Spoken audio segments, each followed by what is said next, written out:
बोलो बंदी छोड़ सदगुरुदेव रामपाल जी भगवान जी की जय हो। जो सोने की गिरावट को लेकर भविष्यवाणी बताई गई है वह भी गहरे संकेत देती है।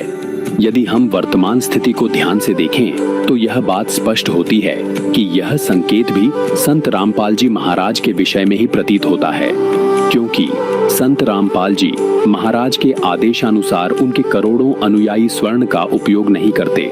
दर्शकों, संत रामपाल जी महाराज इसका कारण बताते हैं कि जब धर्मपरायण राजा परीक्षित के राज्य में कलयुग ने अपने पैर पसारने चाहे तो कलयुग के प्रभाव से राज्य में अनिष्ट और अप्रिय घटनाएं होने लगी।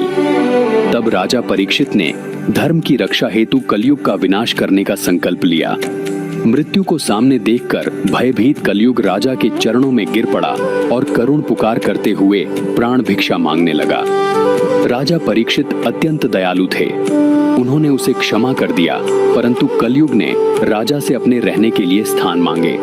तब राजा ने उसे केवल 4 स्थानों पर रहने की आज्ञा दी।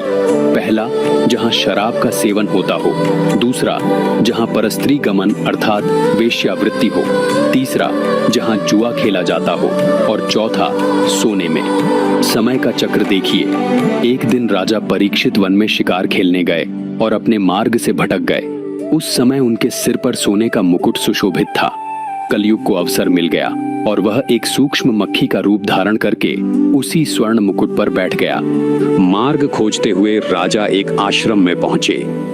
वहां एक ऋषि अपनी गहरी समाधि में लीन थे। राजा ने उनसे नगर का मार्ग पूछा, परंतु समाधि में होने के कारण ऋषि मौन रहे। सोने के मुकुट में बैठे कलयुग के नकारात्मक प्रभाव से राजा में दुर्बुद्धि उत्पन्न हो गई। स्वयं को अपमानित मानकर राजा ने विवेक खो दिया और पास ही पड़ा एक मृत सर्प उठाकर ध्यानमग्न ऋषि के गले में डाल दिया। जब यह बात ऋषि के पुत्र को ज्ञात हुई तो उसने उसी क्षण श्राप दे दिया कि जिसने मेरे पिता का घोर अपमान किया है, आज से ठीक 7वें दिन तक्षक सर्प के डसने से उसकी मृत्यु हो जाएगी।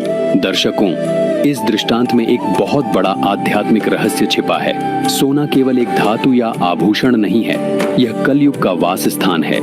जिसके शरीर पर या घर में सोने का वास होता है, वहां कलयुग अपनी नकारात्मक ऊर्जा, क्लेश और दुर्बुद्धि लेकर अवश्य प्रवेश करता है। यही हमारी मानसिक परेशानियों और पारमार्थिक पतन का कारण बनता है। दर्शकों, संत रामपाल जी महाराज का अपने सर्व शिष्यों को सख्त आदेश है।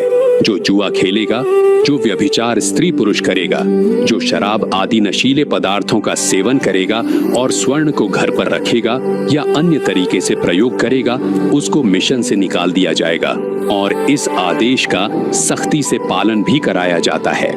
संत रामपाल जी महाराज हमें इसी शाश्वत सत्य से आगाह करते हैं। उनका प्रत्येक वचन और प्रत्येक दिशा निर्देश पूर्णतः शास्त्रानुकूल होता है। उनकी सफलता और सत्य मार्ग का यही रहस्य है कि वे मनमुखी साधना को छोड़कर शास्त्र प्रमाणित भक्ति विधान बताते हैं। इसीलिए वे अपने अनुयायियों को परहेज कराते हैं कि यदि इस माया रूपी कलयुग में शांति, सुख और परमात्मा की भक्ति का सच्चा आनंद प्राप्त करना है तो स्वयं को इन 4 वस्तुओं से मुक्त रखें। आपके पास या आपके घर में सोना नहीं होना चाहिए, क्योंकि जहां सोना है वहां कलयुग की छाया है। इसी प्रकार जहां शराब पीते हैं, जुआ खेलते हैं और व्यभिचार करते हैं, वहां पर भी कलयुग का प्रभाव रहता है, जो परेशानियों का महाकारण है। इसलिए संत रामपाल जी महाराज जी के भक्त न सोना पहनते हैं, न घर में संग्रह करते हैं, न ही शराब पीते हैं, न ही नशीली पदार्थों का सेवन करते हैं, न ही व्यभिचार करते हैं, न ही जुआ खेलते हैं। उनके लिए सोना मिट्टी के समान है तथा नशीली वस्तुएं प्रयोग करना, जुआ खेलना, व्यभिचार करना विष के समान है। जब किसी समाज की सोच बदल जाती है और वह भौतिक आडंबर से ऊपर उठ जाता है तो स्वाभाविक है कि उस वस्तु का आकर्षण और मूल्य दोनों गिरते हैं।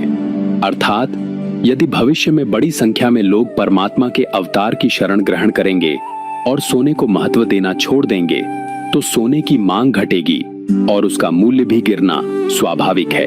यहाँ से श्री काशीनाथ मिश्र की भविष्यवाणी भी संत रामपाल जी महाराज की ओर संकेत करती प्रतीत होती है।